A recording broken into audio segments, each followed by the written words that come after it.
Esselamu Aleyküm ve Rahmetullahi ve Berekatuhu.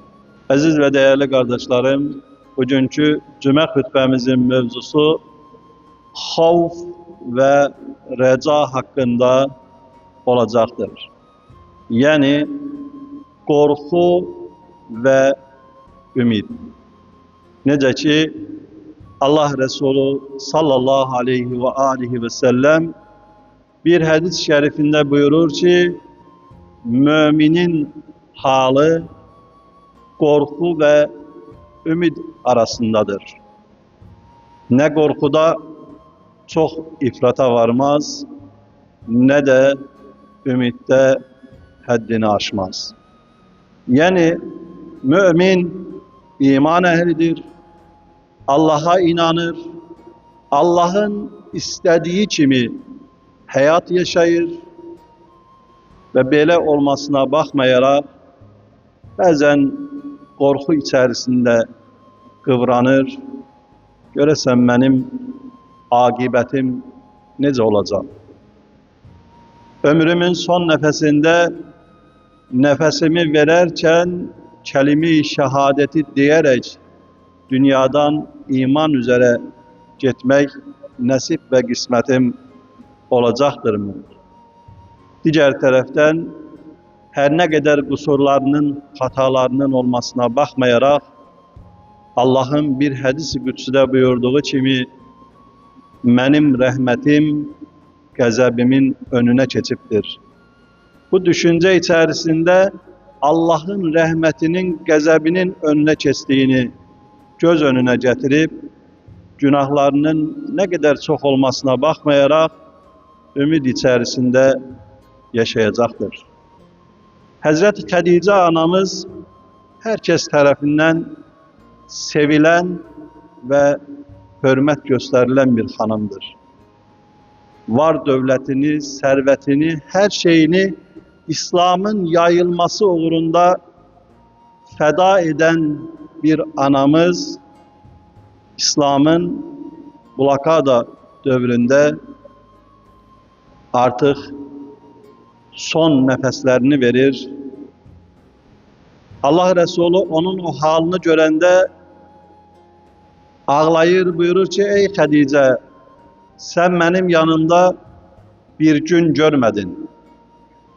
Anamızın verdiği cevap ise ta kıyamete kadar gelecek bütün analara, atalara, beşeriyete bir mesajdır ki ey Allah'ın Resulü, mən saadetli günleri, xoşbəxt günleri senin yanında gördüm.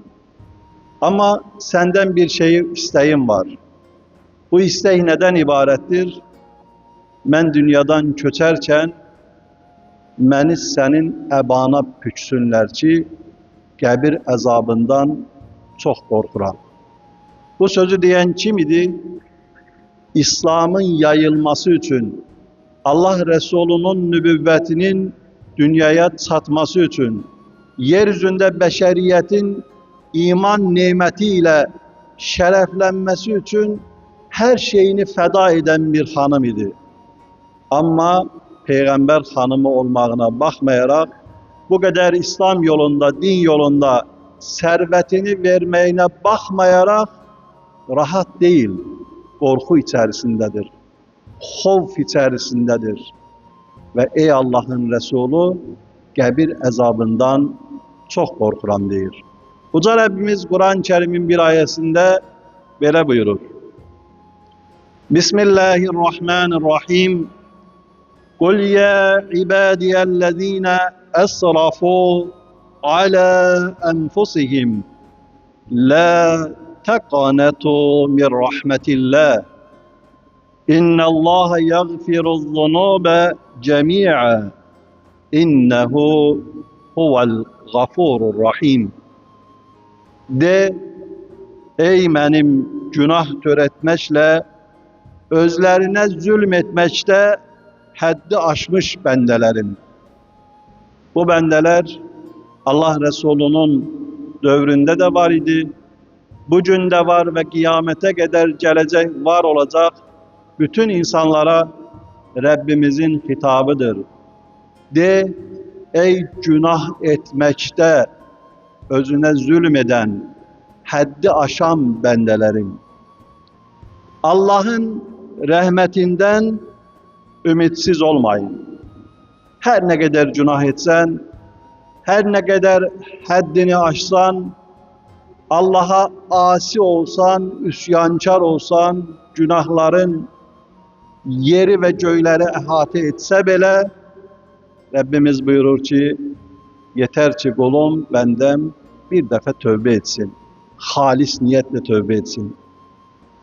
Allah'ın rahmetinden ümitsiz olmayın. Allah tövbe ettiğinde bütün günahları bağışlayar. Hakikaten o bağışlayandır, rahm edendir. Diğer bir ayet ise Hoca Rabbimiz buyurur, İnnehum kânû yusâri'ûne fil hayrâti ve yed'ûnena ragaben ve rahabe. Onlar yaxşı işler görməkdə biri-biriyle yarışır, ümit ve korku ile bize ibadet edirdiler. Onlar, yani hakiki iman sahipleri, hakiki müminler, yeryüzünde islahçı olanlar. Hakiki mümin, yeryüzünde fitne, fesattan uzak olar. Hakiki müminin bir derdi var. O Allah'ın derdiyle dertlener. O insanlığın derdiyle dertlener. O beşeriyetin derdiyle dertlener. Komşusu aç yatarken tok yatan bizden değil. Sanki bu hadisler, sanki bu ayeler bazen cemiyette müşahede ettiğimiz zaman öz dövrü yaşandı, geçti. Sanki bir klasik dövrü ehate etti. Sanki bu ayeler, bu hadisler artık bizim için değil, bize hitap etmiyor düşüncesine kapıldı. Ama Allah Resulü ne buyurur? Komşusu aç yatarken tok yatan bizden değil. Ve ayette Rabbimiz buyurur ki, onlar biri-biriyle hayırda yarışarlar. Böylelerden birinin sözü var, deyir, evvel insanlar evden çıxanda düşünürdü ki, gedim görüm kime ne yaxşılıq eləyirəm. Bir prinsipi var idi, yaxşılıq prinsipi. Emri bil ma'ruf prinsipi, insanları yaxşılığa dəvət etmək prinsipi. Ama indi biraz vəziyyət dəyişib, sanki insanlar evden çıxanda bir niyetle çıxır, gedim görüm kimi aldadıram. Gedim görüm kime pislik edirəm. Ola bilər sənə pislik edilir. Ola bilər sən aldadılırsan. Ama her ne olmağına bakmayarak mümin Allah'ın isimlendirdiği şəxsdir. Mümin Allah'ın sifətləndirdiği şəxsdir. Müminin özüne məxsus sifətləri var, müminin özüne məxsus halı var ki, Allah onu o halda görmək istəyir. Allah onu o sifətlərlə görmək istəyir ki, mümin yer üzerinde xeyirdə yarışacaq, pislikdə yarışmayacaq. Və qorxu, ümid içərisində Allah'a ibadet edəcək. Mən yaxşılıq etmişəm, sanki cənnətlə müjdələnmiş kimi bir halımız olur bəzən. Saysan bir neçə yaxşılıq edibsən, ne gözəl ki edibsən, amma o saydıklarınla kifayətlənsən, Həzrət Əli Aleyhisselam buyurur ki, mümin o kəsdir ki, əgər bütün dünyanın yaxşı əməllərini etsə, Allah'tan korku içerisinde bir hal olar. Dünyanın bütün yaxşı əməllərini edib, bütün yaxşı işlerini edib, ama Allah'tan korkur.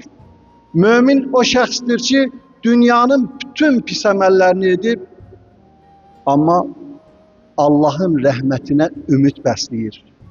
Ümidi var ki, Allah'ın rəhməti genişdir. Allah məni bağışlayacaqdır. Aziz ve değerli kardeşlerim, Hoca Rabbimiz Kur'an-ı Kerim'in diğer bir ayetinde buyurur. Nebbi ibadi enni enel gafurur rahim ve enne azabi huvel azabul alim. Bendelerime haber ver ki mən həqiqətən bağışlayanam, rəhm edənəm. Bu ümidin mesajıdır.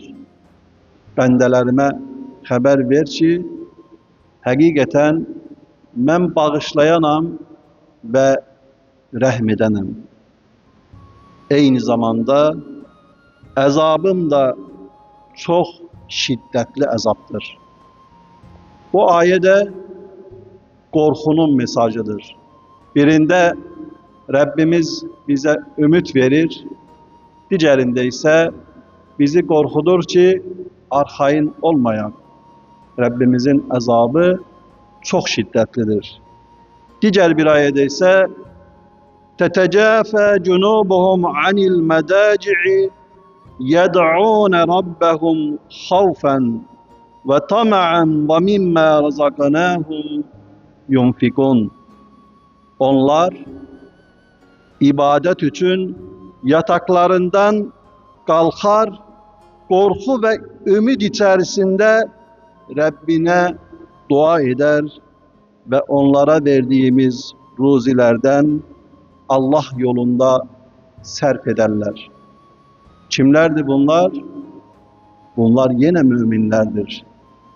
İbadet için yataklarından kalkırlar. Sübh namazını da nazarda tutabilirsiniz.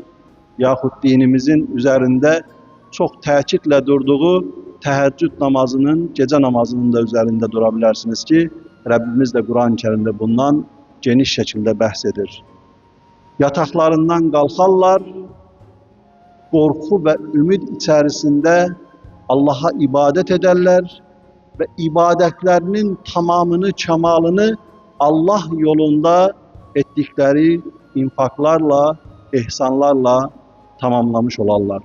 Sonda ise İmam Cafer Sadiq Aleyhisselam'dan size bir rivayeti hatırladım ki, İmam gelir xəstə dostlarından birinin ziyaretine, deyir ki, özünü necə hiss edirsən?